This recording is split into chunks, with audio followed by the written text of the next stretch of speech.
There are lots of cultural events that are happening right now in Scotland. Some really exciting things, some big things, some small things. Anything jumping out at you as far as things that you really liked or looking forward to? Whoa, well, I'm looking forward to going to see DC Jackson's Marriage of Figaro on Mm. Saturday night.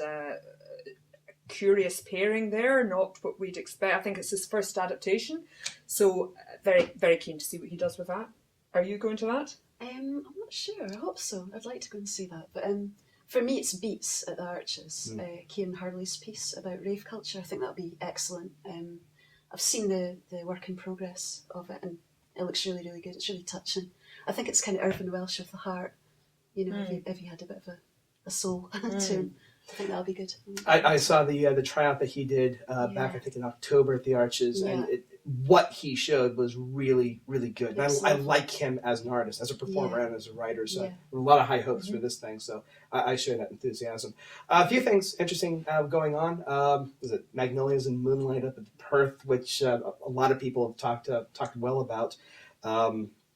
Anna, which is finishing its tour, I really liked it. I know some people that are a little lukewarm on it. I thought it was really interesting to watch.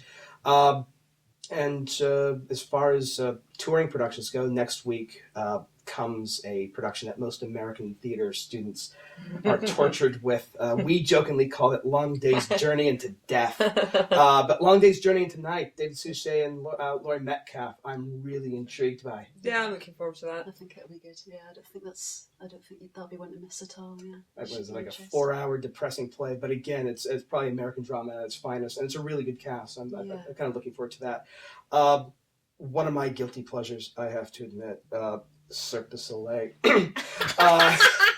You're joking. I am a sucker for Cirque du Soleil, and I'm...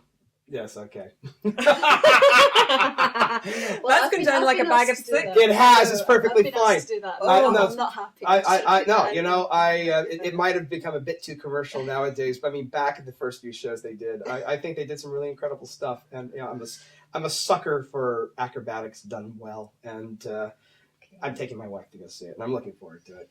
Mm-hmm. Obviously, I'm in the minority on that one. I was on a trip to go and do a thing about them in Italy a couple of years ago, and I do have the feeling of several days of my life I'm never going to have back.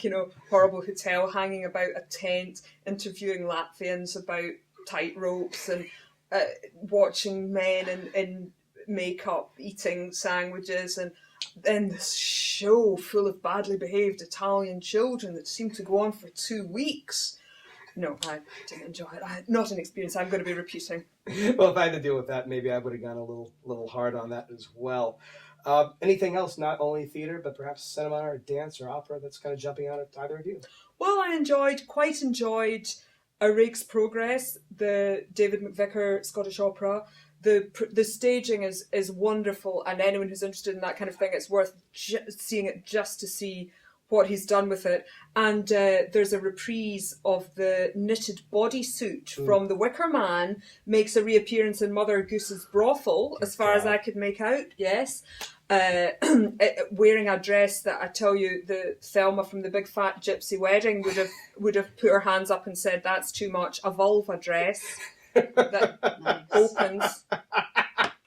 Well, it's David McVicar, that answers it right there. However, I can't say I particularly liked the opera, not the period or type of opera that I particularly enjoy, and I did feel that the staging was so amazing that the cast had a bit of difficulty punching through. But worth seeing in its amazingness if you like. Vulva dresses and that kind of thing. It's he's the master. No comment. Anything cinema-wise that's kind of jumping out at either of you? Cinema's terrible at the moment. The post-Oscar slump. I saw that thing with David Tennant running about an island with... You were one of the three. Oh. That didn't appeal, no. Well, wisely so. I can't say that was a high, a cultural high. For anyone, even it didn't even have the location spotting joy in it. No, it was very flat. I think it's just going to be kind of summer blockbusters from now. Speaking of blockbuster, the first one that's coming out, I have to say I'm really excited for it, The Hunger Games. I've read the books. I absolutely adore them. I read it just more out of curiosity, and I finished all 3 in a week. I absolutely adored them. And Gary Ross, who Pleasantville, one of my favorite films of the last few years. He wrote Big. I mean, we're talking about some really nice films, and he's directing a futuristic battle royale. I'm really interested in how he's going to handle it. And as a fan of the books, and I think they've cast it well. And again, Gary Ross is a writer and director. I think it's terrific, even though this isn't the style I would equate to him. I'm really anxious with it.